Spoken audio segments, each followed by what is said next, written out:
Welcome everybody to the Chess Lab. I'm talking a little bit lower this time because it's very late. So this is round 8 of the tournament I'm playing.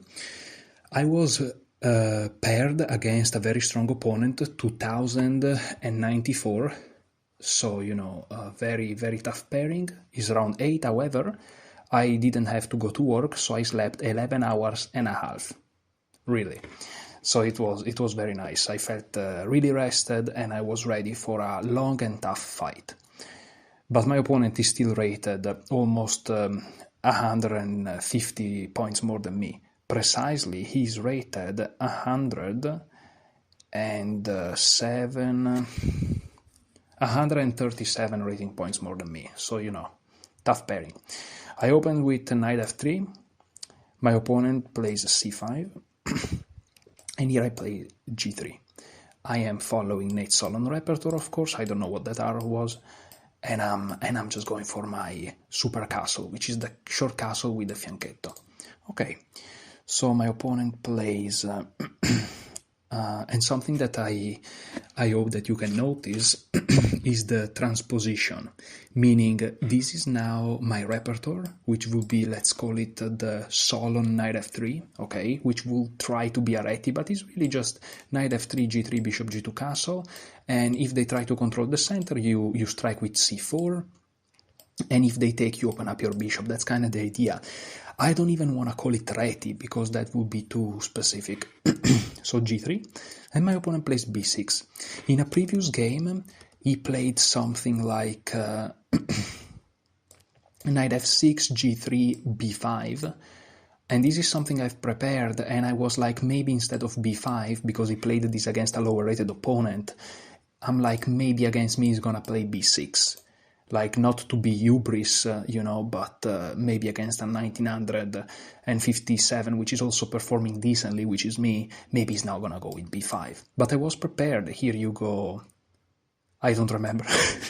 But I think you go knight a3, a6, and something like this. And you strike with this, you go here, and you have a decent center. It's a very unusual position, but it's nothing terrible. And it's not bad for black, by the way. This is not bad for black. Yeah. Shocking. It was played against Solon by none other than Kramnik in a Title Tuesday, which means what it means, but still. So, okay, c5, g3, b6. So, okay, my opponent indeed plays the b pawn, but not that crazy, it just goes b6, which is fine.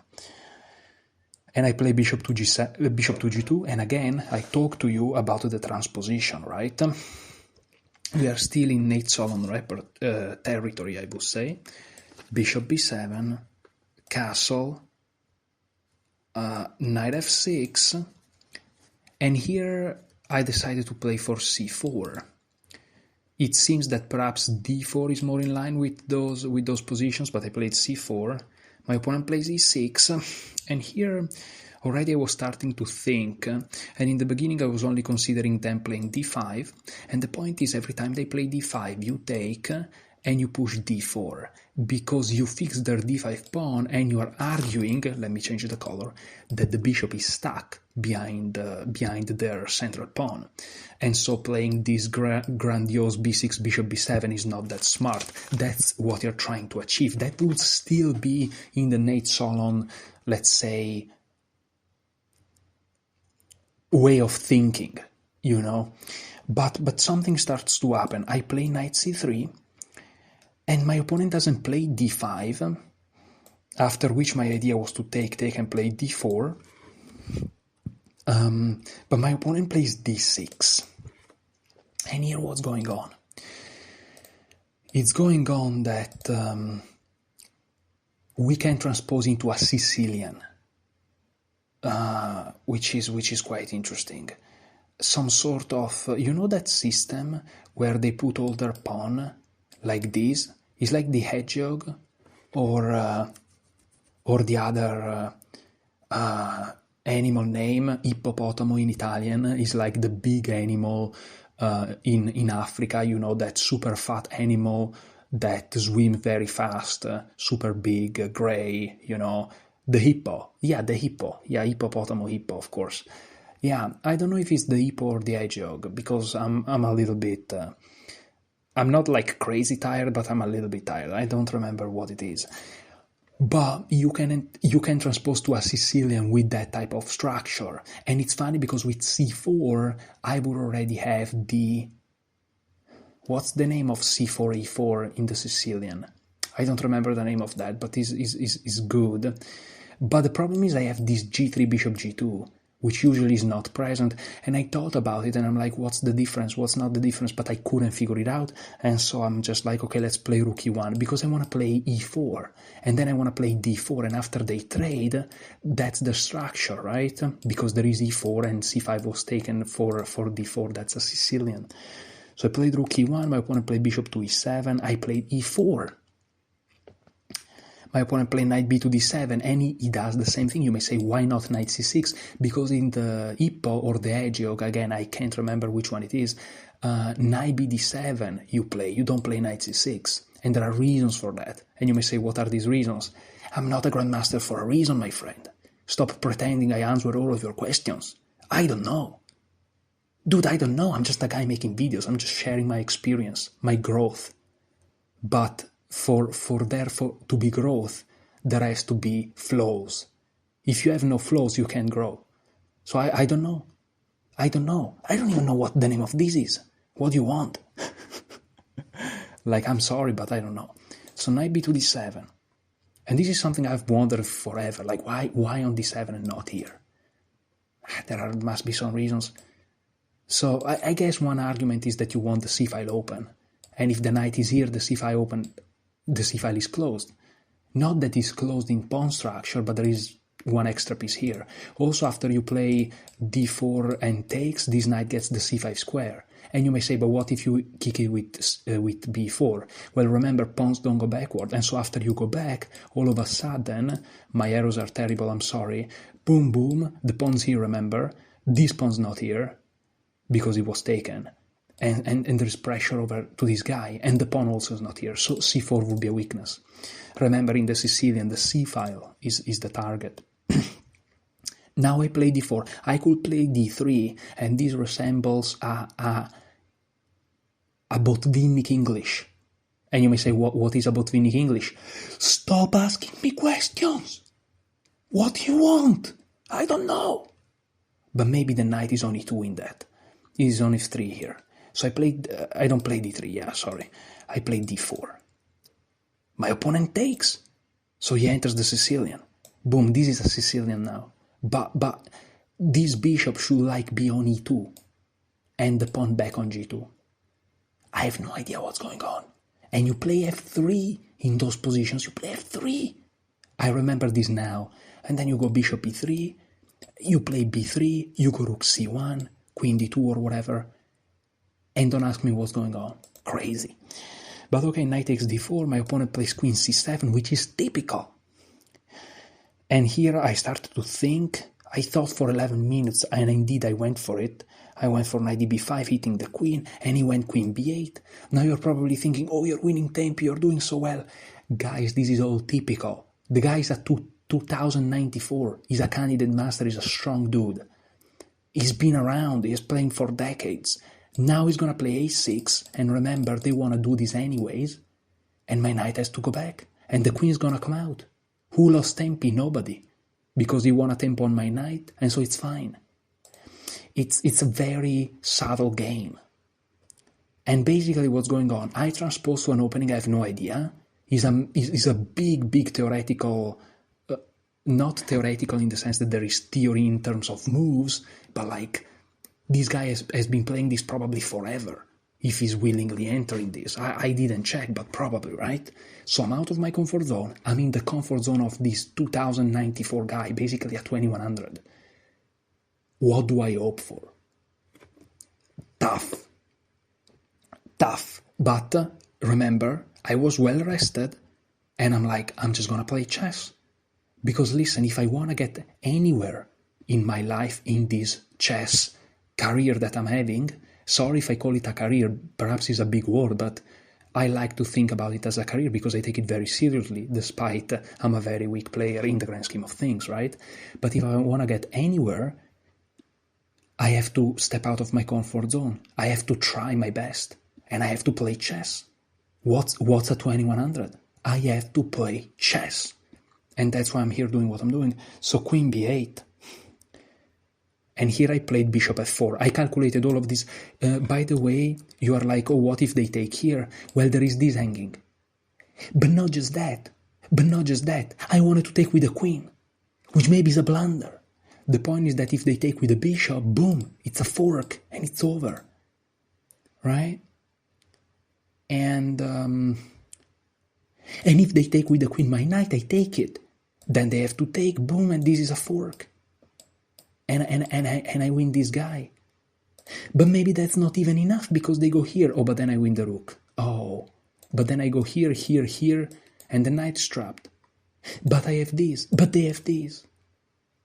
None of that I calculated, and now I go here and I win. I calculated none of that. I calculated just up until here, and I stopped.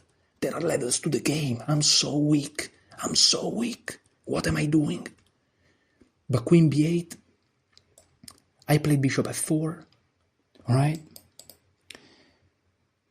And my opponent, of course, they can play e5, right? It seems like, bro, what are you doing? You're playing e5, but I wanted e5. My opponent played this, obviously. And you may say, obviously? e5 wins a tempo on your bishop. But guys, I told you, if you're a beginner, this is super instructive, and even if you're not, is a subtle game. What's the problem with e5? This is a massive weakness. Now, you may say, if you're a little bit on the smarter side, but perhaps you don't have that much experience, this is technically a backwards pawn, right? Because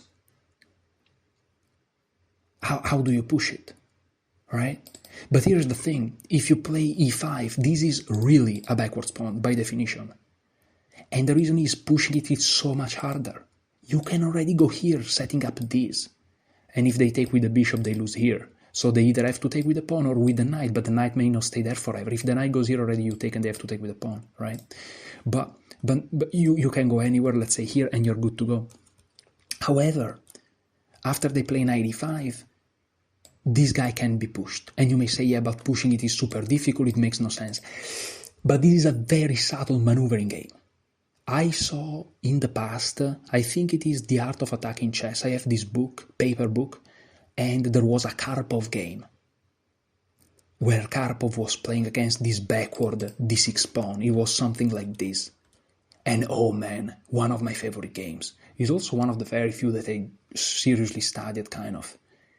Karpov is a monster, man. To me, is one of the greatest chess players in history. I would put him even above certain players that is better that I not tell you because people would go crazy. Karpov is so good. But okay, 95 by my opponent. 95 by my opponent. And here you may say, oh, give them the double pawns. No, come on, man. Come on. It's a subtle game. You should know it by now. They're going to castle, put the rook here, winning a tempo. They're going to kick my knight out, queen c7, rook here. They have all the pressure. I have no targets. I have no future. And remember what I told you about the pawns blocking the bishops? My bishop is stuck forever because this guy blocks it. So I don't take. I'm not taking. And again, all of this is without the engine. I haven't checked with the engine. Well, I checked, and so far there are no mistakes, but I don't know, like, the lines that I'm showing, I don't know if they are correct or not. Like, before taking with the queen, maybe a blunder, I don't know. So, okay, 95. And here, the pawns actually hit. 95 hits the pawn. So I defend it, I play b3, but remember, b3 is a typical move. I'm fine with that. Now a6. a6 is typical. Knight to d4. Oh, but you went back and forth. Again, it's a subtle game, very maneuvering, very slow. I know it's unusual for, like, Sicilians. This is a Sicilian with the fianchetto for some reasons. But it's just the way that this game is, because they did the hedgehog or the hippo, whatever. I think it's a hedgehog, but I'm not sure. So knight d4. Queen c7 back. And you may say, what are you guys doing? Come on, back and forth, back and forth. But remember, it's not that I check in the engine the variations, but the analysis was made because it's on DGT, like the boards that share online, and the analysis was made automatically. So I know that there are no mistakes so far. So all these moves are fine according to the engine. You may see the back and forth, they are fine. So queen c7. And now I play rook c1. Why? To also look at the queen, but not only that. If I fall asleep at the wheel, they're gonna play b5. And here is very important. I remember reading somewhere, and I have no idea where, that in this type of positions, b5 and d5 you should never allow. If you allow these two moves, black's fine. And right now they're threatening b5, and you may say, well, you just take it. No, because you drop your knight. Okay? So I played rook c1 to defend the knight. My opponent castled, and now he's ready. Boom, boom. It's just how it is. And here I played knight to f3. Now listen, I think that objectively, perhaps having the fianchetto is a little bit inferior, but I don't know. I play knight f3 because I need... well, the real reason is that I saw in this Karpov game, which I can't remember, I studied it like 4 years ago, I have no idea. But I saw in that Karpov game that bringing back the knights, maneuvering a lot, even 2e1, you will see, it's fine. It's unbelievable, but it's fine. I can't explain it otherwise. Like, I guess I'm increasing the pressure on this guy, and also on this guy here. But again, I'm threatening nothing, it's just pressure. Very tough game. This is a high-level game against a very strong opponent. So, you know, I'm playing the real deal here. I'm playing chess. I'm really playing chess here. Stakes are high, and I'm taking my time every move. My opponents start to be up on the clock by 15 minutes now. Rook f to d8, indeed, my opponents start to do the usual. And here what do? Well, here I'm like, what do I do, what I not do? I'm sorry, but it has been quite some hours before the game, because after the game I went out with some friends, and despite I'm very happy about that, of course I forgot a little bit about the game. But there are tactics where they play b5, I take, they take, I take, and here, yes, the queen hangs, but let's say the queen doesn't hang, well, then all of a sudden this guy falls. It's not now, and this is not the reason why I play rook c2, but it's just to give you the idea. I perceived rooks... Oh, yeah, of course.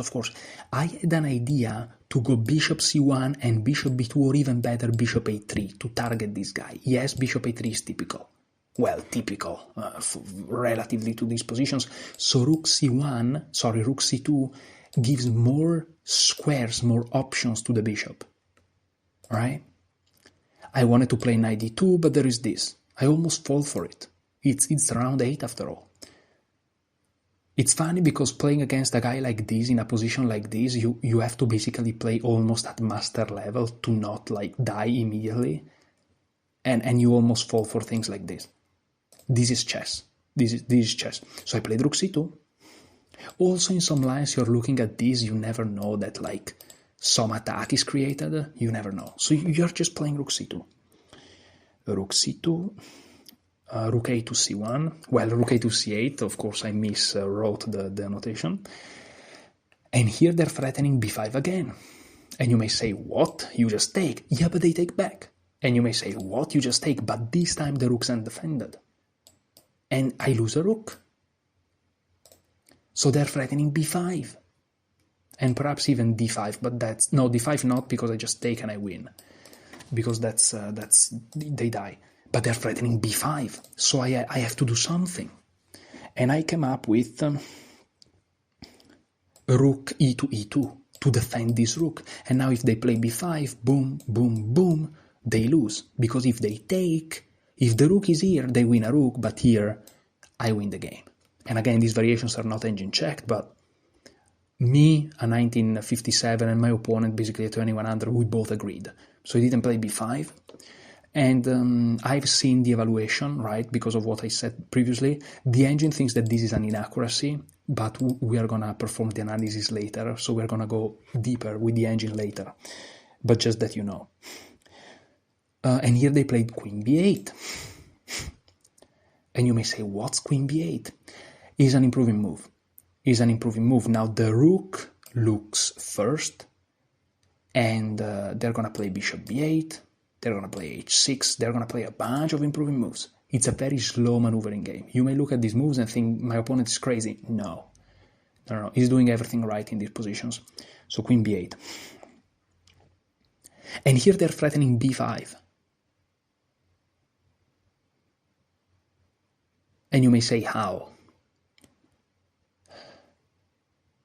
They're threatening b5 because now after take, take, and knight takes, they have bishop takes. Or first rook takes and then bishop takes. There are some crazy lines. And that's why the queen stepped out. Because the knight moving from here leaves this guy hanging. This is crazy. This is crazy. Hopefully you can visualize this. And you know, this idea of pushing the b pawn and e4 falls, I got it from the Benko. There are so many, even in previous games, I didn't talk to you guys about this, but I've noticed so many ideas that I got from other openings. So many tactical themes. Studying openings, even openings you don't play, is actually very useful. Like imagine understanding that here the threat is b5, thanks to lines that you studied from the black side in the Benko. Isn't it beautiful? So I played a4. But in this position, I remember from the evaluation, white is not doing fantastically. He's like minus 0.34. It's a tough position. My opponent played h6. Because there are some lines where perhaps they want to play this, but I have this. And then h6 I can take, I don't know. But h6 in general, just a move that, you know, is just a useful move. So h6. And here I played knight e1, because there are some tactics where they win this guy anyways. So now I'm defending it.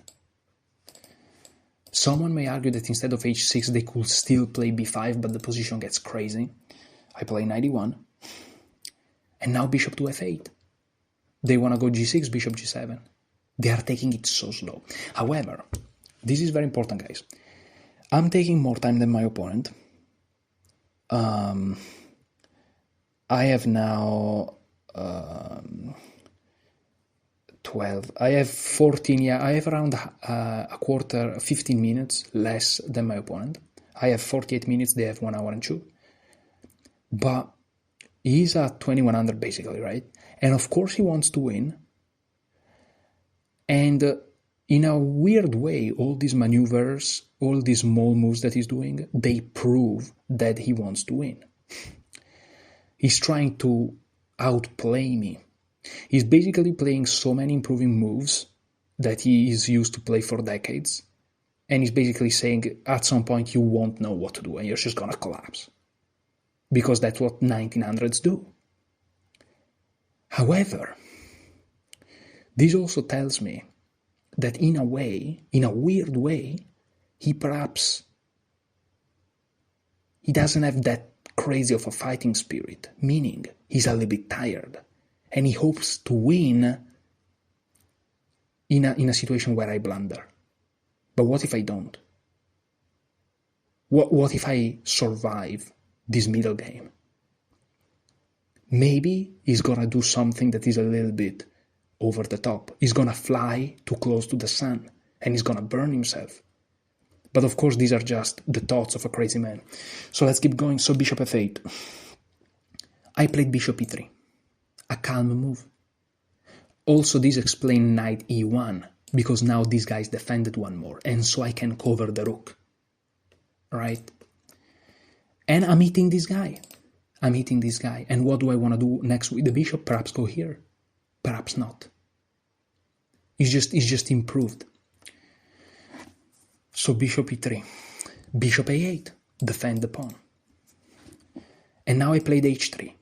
h3 is a calm move. I just want to prevent the knight from attacking the bishop. However, there may be the idea of playing g4, g5, maybe f4, and now they don't have this anymore.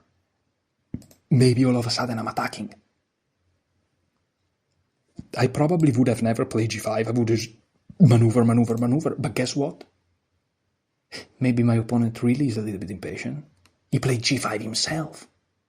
This encourages f4. It's still playable, but is a little bit disencouraged. However, If, when they played the bishop back, they wanted to play g6, bishop g7, and have a safe position, g5 tries to accomplish the same, but the pawn on g5 instead on g6 weakens some squares. For example, the h5 square for my queen to enter.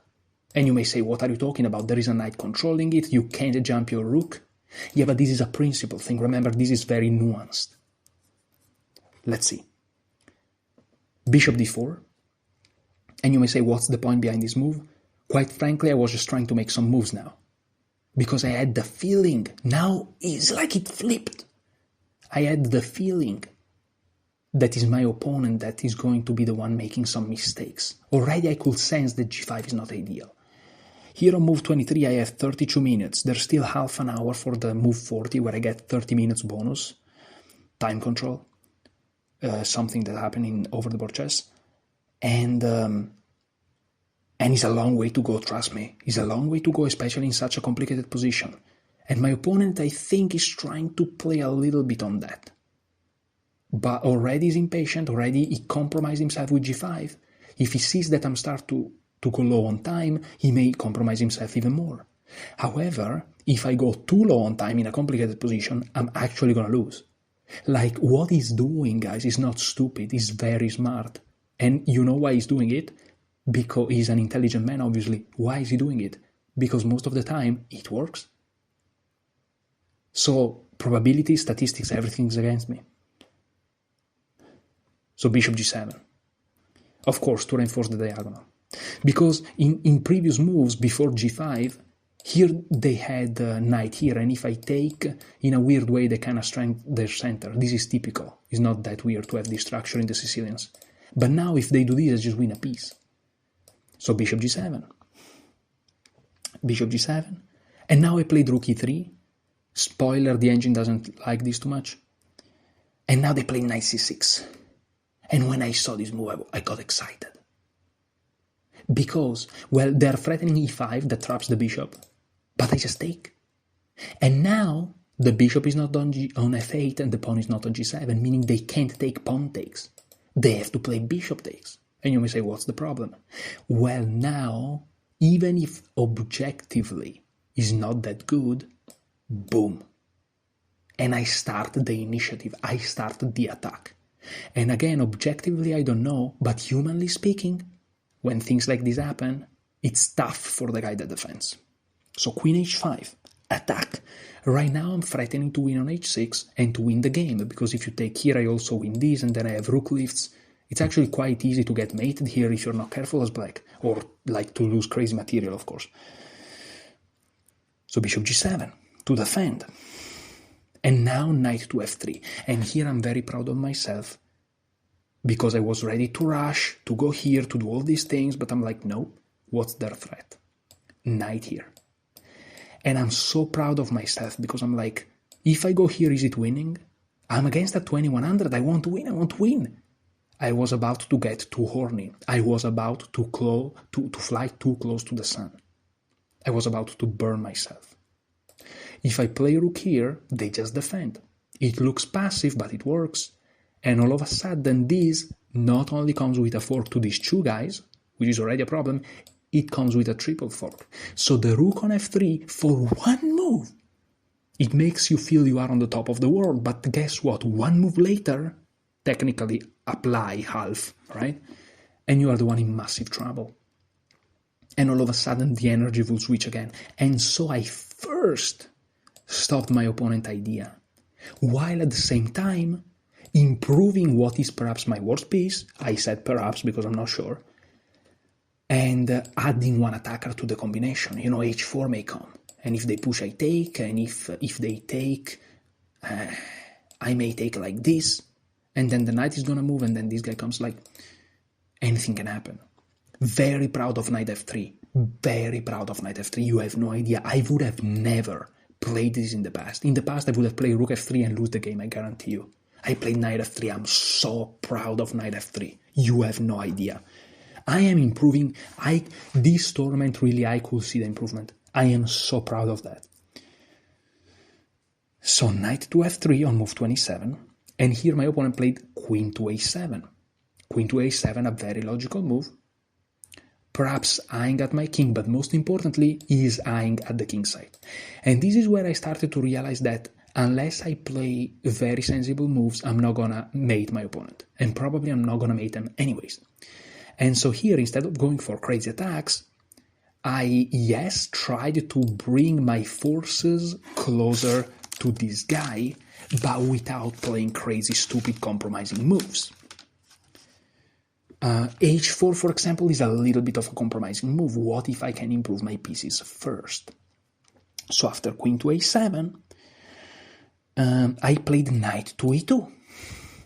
And now, not only they can't play knight d4 because I just take it, they can't take it because I will win a piece. So now it's a little bit different.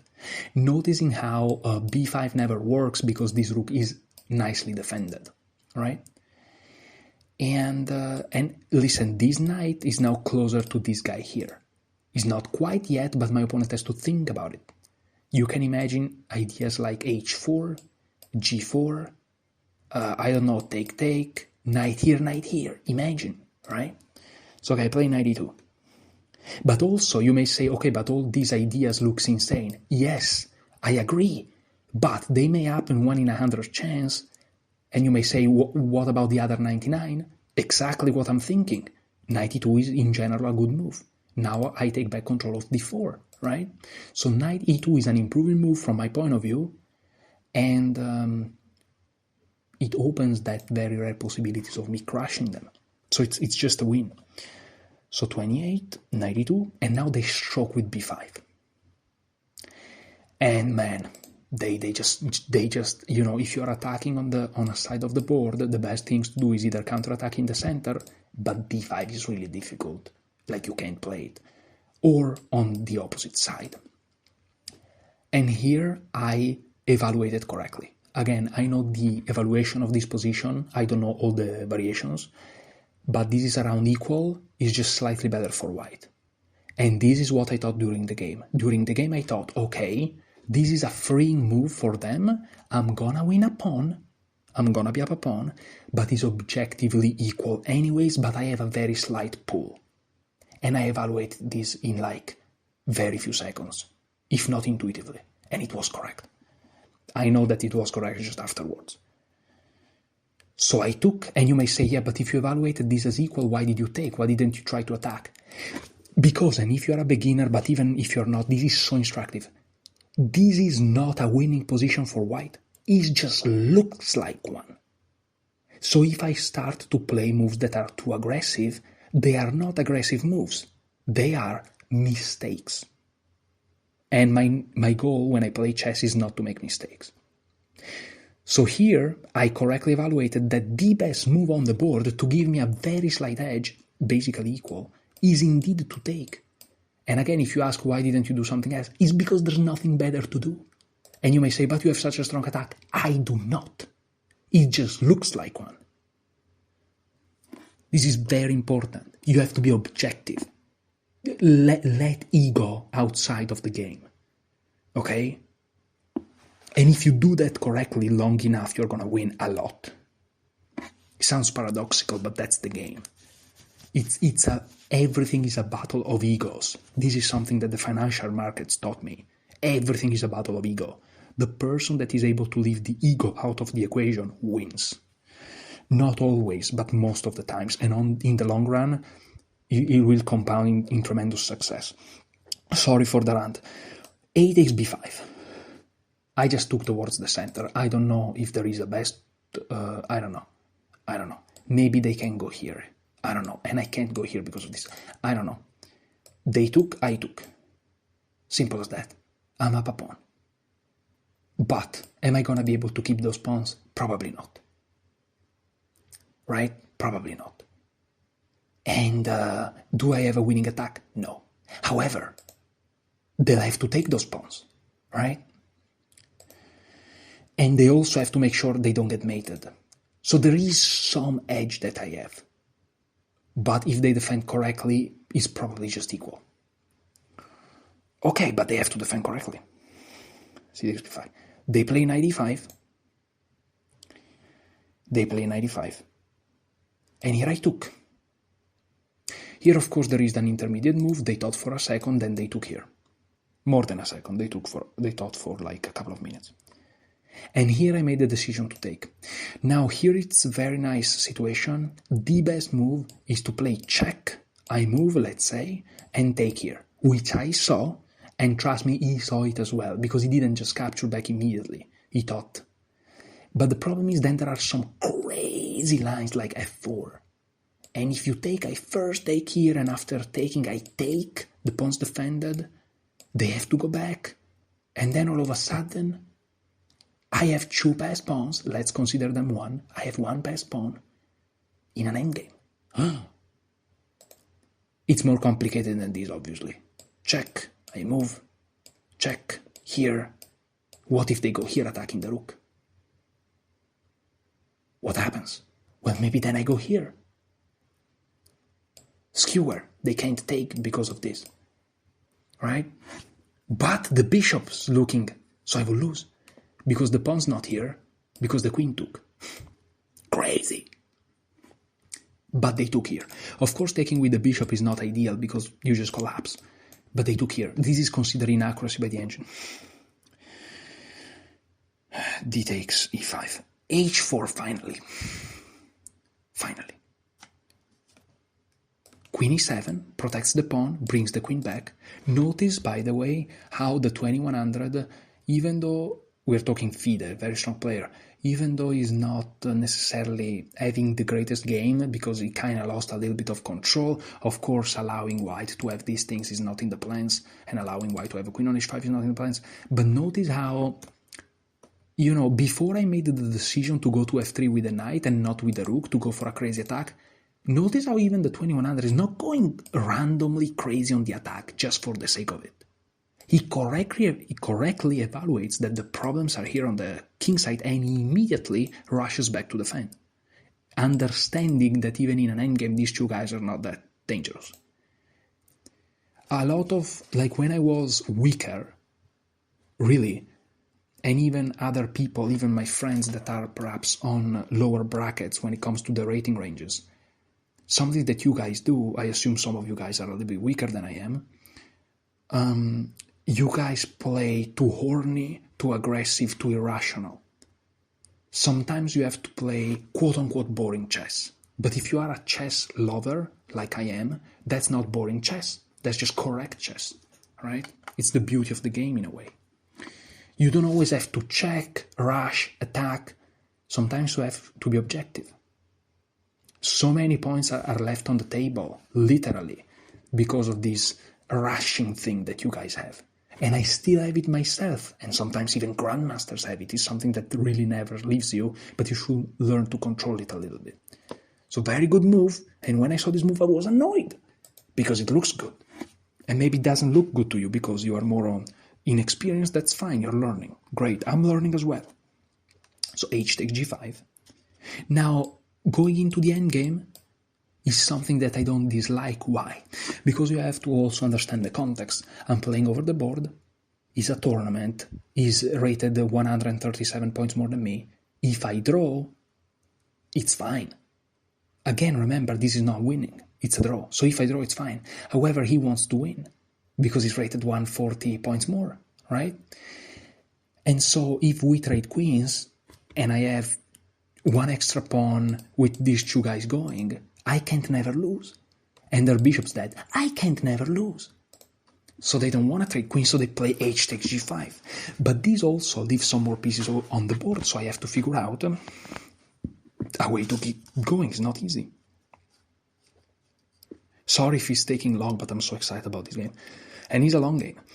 So g4. What's the idea behind g4? Well, two ideas.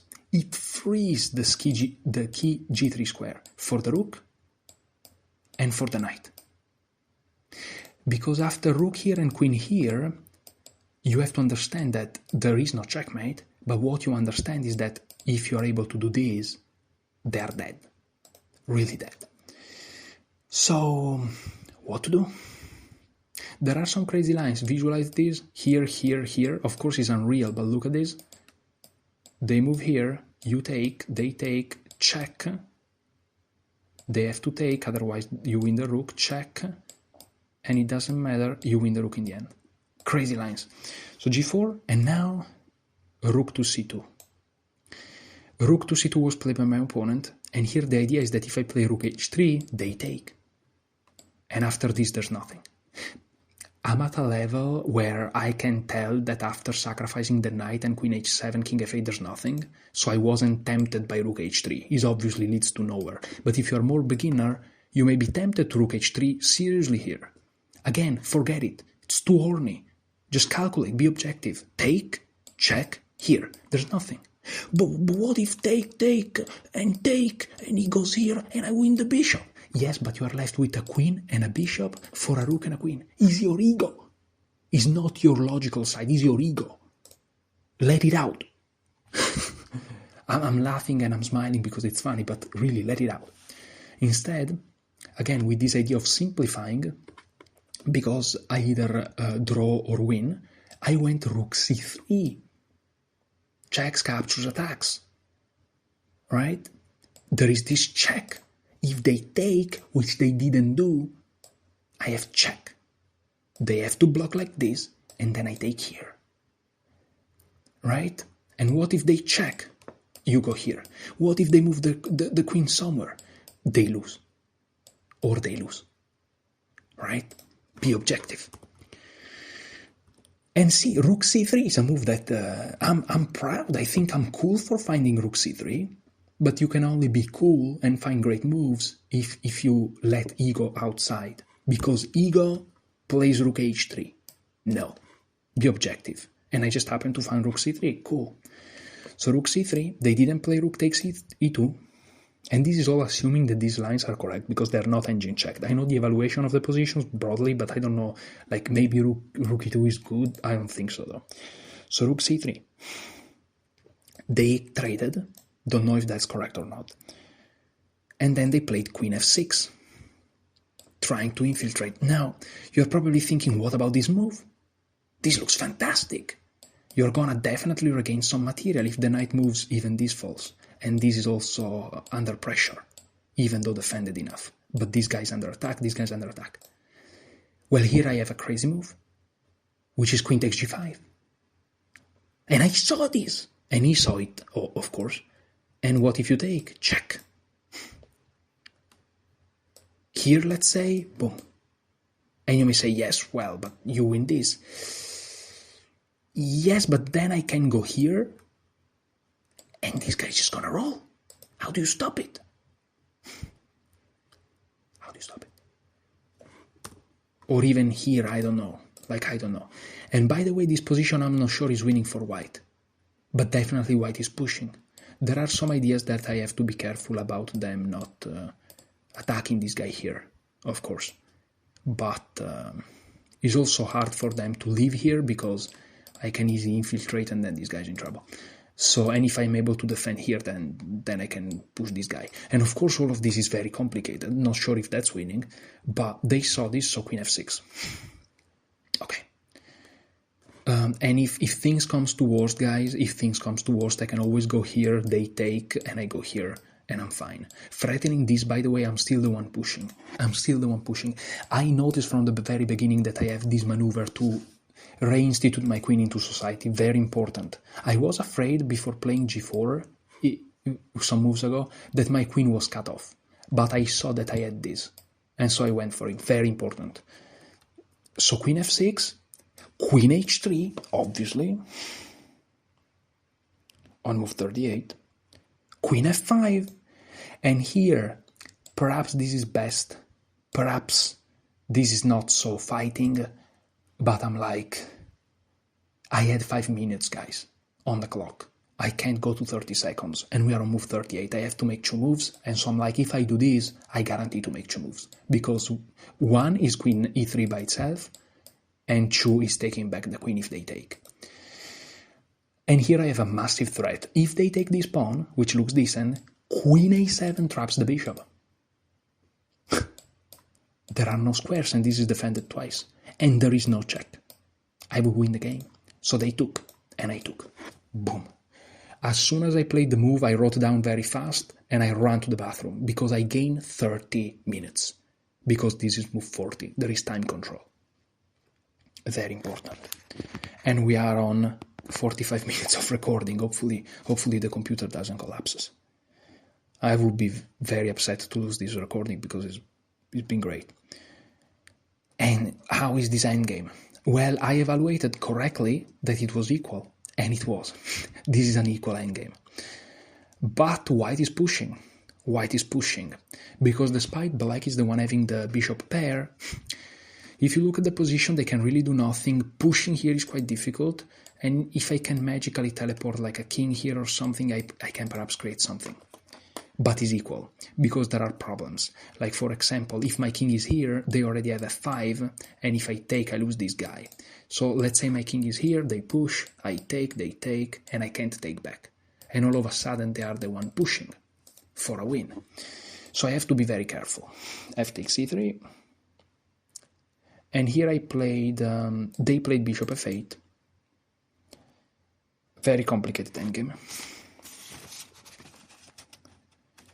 I played king f2, bishop d6. And these allow me to play, because now I defend this guy, I play bishop f1. Because I want the bishop to d3 for two reasons. One, after f5, if I take, there's no bishop here. But after f5, if take, I take. And I win a pawn. So the bishop on d3 makes f5 impossible, even though in some lines it may still be possible. So bishop f1, king f8, and you may say, what about this? Attack this guy, attacks this guy. Yes, but I have the intermediate move. And after they move, somewhere, I can defend, achieving my goal. If they went here, I always have b4, but I can also reinstitute my knight into society via some other ways. It's not a big deal. I can also just move the king first and then do this, like, the knight is not stranded. It looks like, but it's not stranded. However, my opponent didn't do this. My opponent played king f8. So king f8, sorry, I don't know why. Bishop f1, king f8, come on, promote, please. Thank you. And delete this. Okay, I think I clicked on delete by mistake. Anyways. Bishop d3, boom. So my goals are achieved. King e7, what's going on here? Okay, the recording's still going. King e7, king e2, and here I was thinking a lot because I didn't know how to progress. Bishop e7. Here I almost wanted to offer the draw, but I'm like, let's just play some more moves. I have to push. I remember Nakamura talking about the fact that Levi Rosman, Gotham chess, perhaps will never become a grandmaster, not because of his play, but because when he plays against stronger players, he doesn't go for it, And of course, I don't want to judge nobody here, not Nakamura, not Gotham Chess, because of course there are players that play on a completely different level from mine. But it's about the message that Nakamura wanted to send, which is, if you want to make something in your chess career, in your chess life, you have to go for it. And if it doesn't work and you get tremendous defeat, you learn. But you have to go for it. You have to showcase that aggressiveness. And so I'm like, you are not gonna offer the draw. If you lose this endgame, you lose this endgame. And it was a tough decision for me to make. I played knight a4. And here something crazy happened. I can't explain this. My opponent played f5.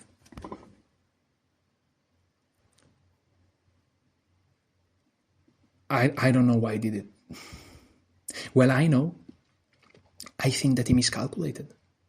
Because you may say, don't you win a pawn? Yes. So is this just a blunder? I think so. Now, of course, it's a 2100, yes, 2094. The reason he did it is because he missed the move, in my opinion. This is something that Feingold talked about. When you play against a strong player, usually the way they lose is they calculate a variation and they miss one move in like 5-6 variations that there are. And that's how grandmasters be grandmasters. And in a much smaller sense, this is what happened here. So after f5, if you take, they push.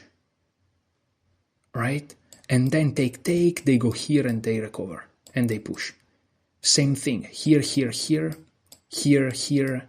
Like, for example, I take, let's say, they take, they push, I go here, they go here, I go here, trying to get this guy, but boom. And all of a sudden it's not clear. However, they missed the move. They missed the move. Again, this comes down to the fact that my opponent really wanted to win. You don't play f5 here. He plays anything else, is a draw forever. I know that to the human eye may seem like it's not a draw because white has some pawns. It's a draw. It's a draw. Because if I teleport all of my pieces, even in ideal squares, then all of a sudden f5 works. Because as soon as I take with this guy, even with he takes f5 first, this guy is unstoppable if my pieces are really disconnected. And yes, I can sacrifice a piece, whatever, but it's a draw to the very least for black. White may even lose, right? So it's a draw. But he went for f5 because he miscalculated. I took first with the other pawn, just to make sure that the variation is correct. Like now they can't play this, so they have to first do this. I do this, and indeed they play d4. And when they play d4, they play it in a way like, that's my idea. You missed it, or something, right? And maybe it's just in my head. But I felt like they pressed the clock and they moved in a way that they usually didn't. It's a real thing. If you play over the board chess, you notice these things. You think I'm crazy if you never played over the board chess, but everybody that played over the board chess, they're like, oh, I know what you mean. Yeah, so, but there is a move here. If you want, feel free to stop and find it. It's not a tricky question. Like, it's just a move. Okay, I'll show it to you. The move is bishop c4. And I just saved the pawn. And the problem is, with this little play they did, this bishop stuck. So the bishop pair got killed. I'm not even saying this is winning. It's definitely better for white, but winning, I don't know. But definitely white's pushing.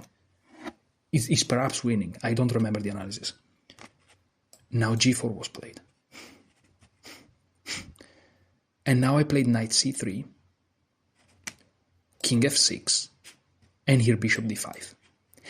To this point, I didn't know if this was a win.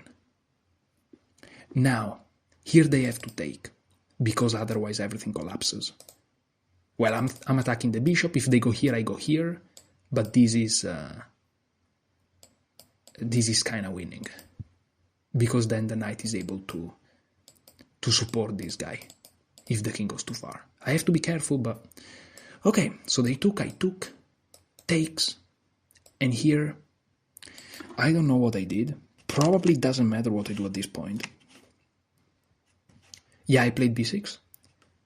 They played g3. I wrote down g6 on the score sheet. I was cooked.